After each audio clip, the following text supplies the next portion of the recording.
Hola, bienvenido a Oli en Español. Soy Olivia, tu profesora de español. In today's video, I'm going to talk about that other form of to be that I mentioned before. In our previous lesson, we talked about the verb ser and how it means to be, and we use it to describe characteristics, inherent qualities of our personality, identity, to express time, your profession, nationality, and where you are from. Click here if you have not watched it.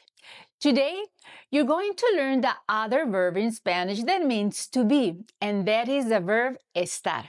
First, let's conjugate it. And yes, we're gonna use our little chart. Estoy, estás has an accent on the A. Está also has an accent on the A. Estamos, estáis has also an accent on the A.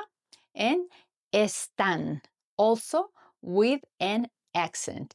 Estoy, estás, está, estamos, estáis, están. So, we use estar to talk about emotions and moods, how we are feeling. If I ask you, ¿Cómo estás? How are you? I'm asking about your well-being.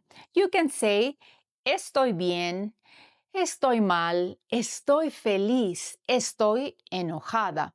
Yo hoy estoy feliz de verte en clase. Sometimes when I see a friend and she looks a little sad, I ask her, ¿Estás bien? Are you okay?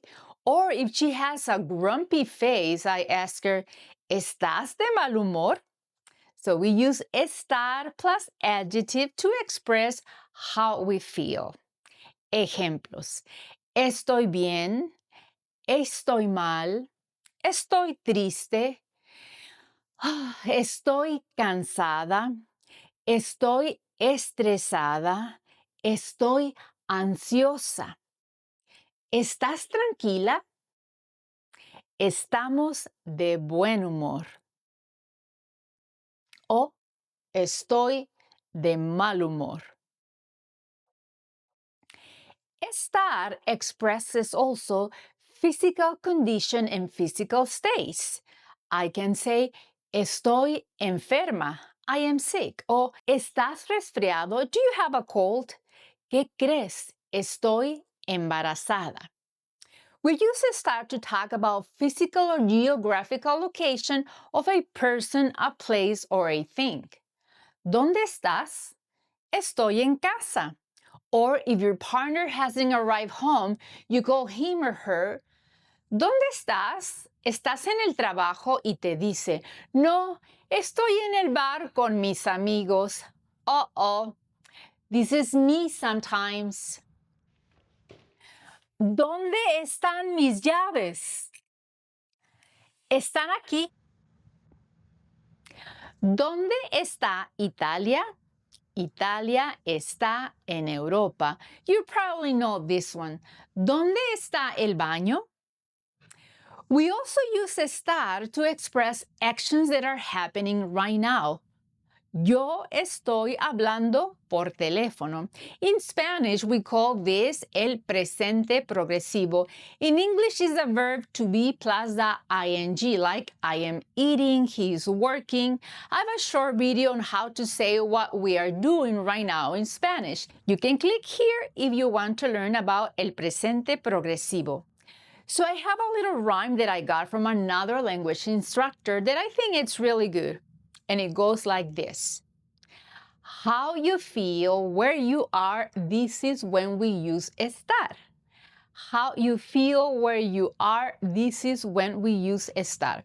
And remember, it's not only where you are, but also for locations of things and places. So let's think of some sentences in English with is, am, or are, and let's use what you learned today. If I say, I am sick today, is it telling you how I feel? Yes, you're right. So we are going to use estar. Yo estoy enferma. If I say he's tall, is it telling me how he feels or where he's at? No, then it's not estar, it's ser. Él es alto. Now, if I say we are at Starbucks, is it telling you how we feel? No. Is it telling you where we are? Yes, then it is estar. Estamos en Starbucks. I encourage you to take any sentence that uses am, is, are, and try to determine which one it would be if you were to say that in Spanish. So, I'm going to leave a sentence and I want you to tell me in the comments, would you use ser o estar and why? That sentence is, he is mad. He is mad. If you have not subscribed to my channel, do it today so you can continue learning or improving your Spanish. Te veo en la próxima clase. Adiós.